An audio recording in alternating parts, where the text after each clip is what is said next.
जी के सभी भक्तों का बहुत बहुत स्वागत है मेरे चैनल पर। तो आज एक अच्छी कहानी सुनाती हूँ। शायद आपने सुनी होगी, लेकिन फिर भी मेरे तरीके से सुनिए तो शायद ज़्यादा आनंद आएगा। एक बार एक गरीब ब्राह्मण की एक बेटी थी।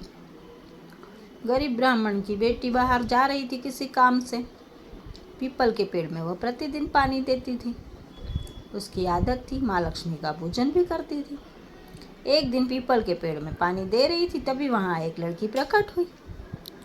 लड़की ने कहा, क्या तुम मेरी सहेली बनोगी? गरीब ब्राह्मण की बेटी ने कहा कि भाई कौन हो आप? लड़की ने कहा, मैं तुम्हारी सहेली बनना चाहती हूँ। थोड़ी देर लड़की ने सोचा और फिर उसका आग्रह स्वीकार कर लिया।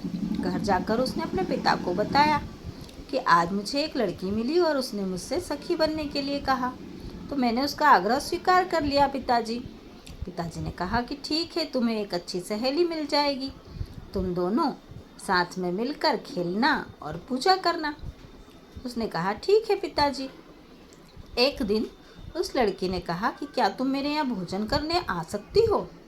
गरीब ब्राह्मण की बेटी ने सोचा कि पहले पिताजी से पूछ लेती हूँ, फिर ही इसके घर जाऊँगी। बेटी ने पिताजी से पूछा कि पिताजी, मुझे मेरी सहेली ने भोजन करने के लिए बुलाया है, क्या मैं जाऊं? पिताजी ने कहा, अब तुम्हारी सखी ने बुलाया है तो जाओ। तो वो जब उनके घर गई खाना खाने उस लड़की के घर, तो उसे वहाँ अथाह धन संपत्ति देखने को मिली। उसने देखा कि उसे सोने की थाली में भोजन कराया गया, चांदी के गिलास में पानी पिलाया, बहुत सारे भोजन में बने हुए थे, अच्छे अच्छे व्यंजन बने हुए थे। माँ ने उसे शॉल दी ओढ़ने के लिए, बहुत सुंदर कपड़े भी दिए। भाई लड़की तो बड़ी प्रसन्न हो गई और उसने लिया और बड़ी खुश हुई और सहेली के साथ भोजन करके अपने घर को चली गई। अब 2-4 दिन बाद फिर लड़की मिली उससे। तो उस लड़की ने कहा कि क्या मैं तुम्हारे घर भोजन करने आ सकती हूँ? अब लड़की सोच में पड़ गई, क्योंकि लड़की तो गरीब परिवार से थी।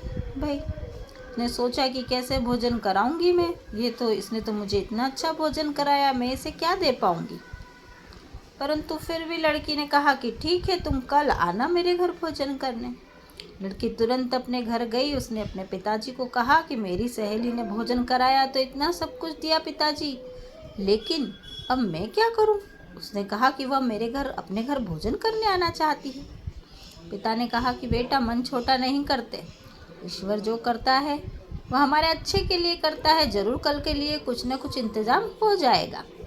तुम जो थोड़ा सा रवा रखा है उसके लड्डू बनाओ और तैयारी तो करो, जरा घर की सफाई कर लो, चौका साफ कर लो, बिल्कुल साफ सुथरा घर होना चाहिए कोई आए तो। लड़की ने कहा कि ठीक है पिताजी, और उसने इस प्रकार से तैयारी शुरू की। अब तैयारी तो शुरू हो गई। दूसरे दिन उसने लड्डू बनाना प्रारंभ किया थोड़े से रवे से। फिर भी वह सोचती रही कि मैं क्या खिलाऊंगी, सिर्फ लड्डू ही खिलाऊंगी क्या? सोना चांदी की थालियां तो मेरे पास है नहीं। तभी वहाँ पर एक कौवा आया। उसके मुंह में रानी का हार था। रानी का हार रखकर वो वहाँ से चला गया। कौवा जो था वो हार लेकर आया था। अब ये बात उस लड़की को तो पता नहीं था कि रानी का हार है, ये तो कौवे को ही पता थी।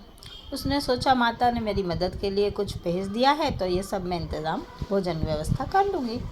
लड़की गई बाजार में। उसने जल्दी से उस हार को बेचा और सोना चांदी की थाली, बर्तन और बहुत सारा भोजन व्यवस्था उस लड़की ने कर ली। और जब वो उसकी सहेली भोजन करने आई तो उसने सारा भोजन बड़े ही प्रेम से वो भोजन कराया, और जो जो व्यवस्थाएं उसने की थी मन से, वो सारी व्यवस्थाएं उसने उस लड़की को करी। तो इस प्रकार से माँ लक्ष्मी उस पर प्रसन्न हो गई, क्योंकि वह समझ गई कि भाई देखो, इसके पास नहीं था फिर भी इसने मुझे भोजन करने बुलाया। इसको हार मिला तो इसने सारी व्यवस्था मेरे लिए उस हार से कर ली, अपने लिए उसने स्वयं के लिए कुछ नहीं सोचा। तो इस प्रकार से माँ उस पर प्रसन्न हुई। माँ का उसे आशीर्वाद प्राप्त हुआ। ब्राह्मण के घर में फिर कभी धन की कमी नहीं हुई। इस प्रकार माँ लक्ष्मी जैसे उस लड़की पर प्रसन्न हुई, माँ लक्ष्मी हम सब पर भी प्रसन्न होंगी। बस आप सभी लोग अच्छे कर्म करते रहिए, माँ पर विश्वास रखिए और कभी निराश मत होइए। जय माँ लक्ष्मी।